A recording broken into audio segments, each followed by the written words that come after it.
ما تكونيش متاحة طول الوقت. خلي ليكي وقتك وحياتك، مش لازم تكوني متاحة دايما. التوازن مهم. ما تتأسفيش عمال على بطال.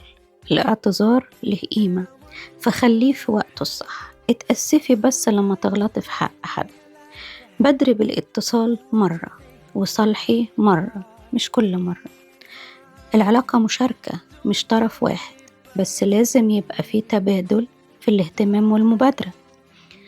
ما تقبليش تكوني وقت فراغ حد.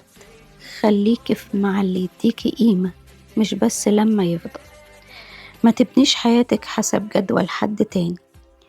ليكي حياتك وخطتك، ومش لازم كل وقتك يتحدد حسب ظروف الناس. دي قواعد بسيطة، بس لو الواحد طبقها هتحميه من الاستغلال وتخلي العلاقات صحية أكتر.